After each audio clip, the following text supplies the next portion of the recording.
Bible पर एक नजर। बाइबल छोटी छोटी किताबों से मिलकर बनी एक बड़ी किताब है।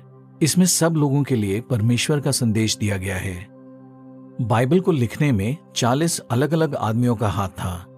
इसे इब्रानी, अरामी और यूनानी भाषा में लिखा गया था और इसे लिखने में इब्रानी और यूनानी अक्षर इस्तेमाल हुए।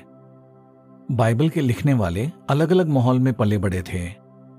वो अलग अलग जगहों से भी थे, जैसे प्राचीन इस्राएल और दक्षिणी यूरोप के अलग अलग हिस्सों से। फिर भी उनकी बातें एक दूसरे से मेल खाती हैं। परमेश्वर ने कई तरीकों से अपने विचार उन आदमियों को बताए और उन्होंने इसे लिख लिया। इसलिए कहा जाता है कि पूरा शास्त्र परमेश्वर की प्रेरणा से लिखा गया है। बाइबल का लिखा जाना ईसा पूर्व 1513 में शुरू हुआ। पूरी बाइबल को लिखने में करीब 1600 साल लगे। बाइबल की आखिरी किताबों का लिखना ईस्वी सन 98 के आसपास पूरा हुआ। बाइबल की 66 किताबों को 2 भागों में बांटा गया है। एक है इब्रानी शास्त्र, जिसे आमतौर पर पुराना नियम कहते हैं। दूसरा है मसीह यूनानी शास्त्र, जिसे नया नियम भी कहते हैं। बाइबल की पहली 39 किताबों से मिलकर इब्रानी शास्त्र बनता है। पहली 5 किताबों में बताया गया है कि सब चीजों की सृष्टि कैसे हुई और इस्राएल राष्ट्र कैसे बना। इतिहास की किताबें बताती हैं कि इस्राएल राष्ट्र वादा किए गए देश में जाने के बाद परमेश्वर की आज्ञाएं मानना छोड़ देता है। इसलिए दुश्मन उन्हें बंदी बनाकर ले गए, मगर फिर वो अपने देश वापस लौट आए। कविता के रूप में लिखी किताबों में स्तुति के गीत और बुद्धि भरी सलाह दर्ज है। भविष्यवाणियों की किताबों में बताया गया है कि आगे क्या होगा। इनमें चेतावनियां और हिदायतें भी दर्ज हैं। बाइबल की बाकी 27 किताबों से मिलकर मसीही यूनानी शास्त्र बनता है।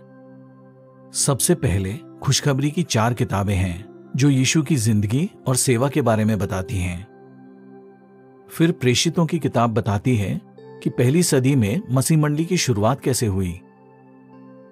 आगे की 21 चिट्ठियों में मसीहियों का हौसला बढ़ाया गया है और उन्हें बढ़िया सलाह दी गई है। आखिरी किताब प्रकाशित वाक्य में कई दर्शनों के जरिए भविष्यवाणियां दी गई हैं। बाइबल से पता चलता है कि परमेश्वर ने सब कुछ बनाया है। उसका एक मकसद है और उसका अपना नाम भी है, यहोवा। यहां दिखाया है कि सबसे पहले इब्रानी में उसका नाम कैसे लिखा जाता था। क्या आप जानते हैं, दुनिया की सभी किताबों के मुकाबले बाइबल ही एक ऐसी किताब है जिसमें परमेश्वर का नाम 7000 से भी ज्यादा बार आता है, बाकी नामों से कहीं ज्यादा बार। यहोवा का मकसद है कि सभी इंसान उसकी हुकूमत के अधीन रहकर हमेशा हमेशा तक जिएं। लेकिन इंसानों को बनाने के तुरंत बाद एक दुष्ट स्वर्गदूत ने यहोवा के हुकूमत करने के अधिकार पर सवाल खड़ा कर दिया।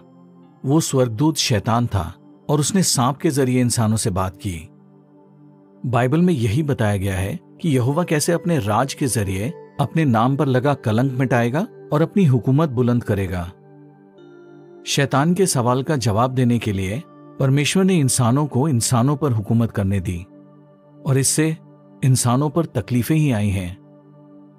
इसी बीच यहोवा ने एक मसीहा के आने का इंतजाम किया जो उसका मकसद पूरा करता। वही आगे चलकर परमेश्वर के राज का राजा भी बनता। वक्त आने पर यहोवा ने जाहिर किया कि वो मसीहा कौन होता।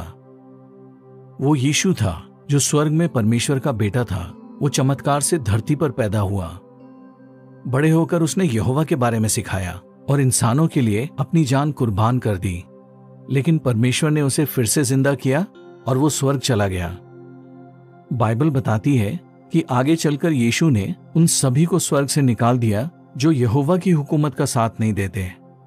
परमेश्वर के राज में यीशु के साथ 1,44,000 लोग राज करेंगे जिन्हें धरती से खरीदा गया है।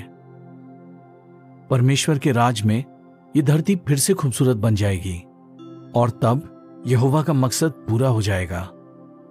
सभी इंसान एक होकर हमेशा हमेशा के लिए उसकी उपासना करेंगे और उसकी हुकूमत के अधीन रहेंगे। बाइबल का अध्ययन करते वक्त ध्यान दीजिए कि कैसे इसकी बातें एक दूसरे से मेल खाती हैं। इसमें कितनी बढ़िया सलाह दी गई है और कैसे हर किताब बाइबल के इस मुख्य विषय पे जोर डालती है, परमेश्वर के राज के जरिए यहोवा का नाम पवित्र किया जाएगा। इस राज का राजा उसका इकलौता बेटा यीशु मसीह होगा।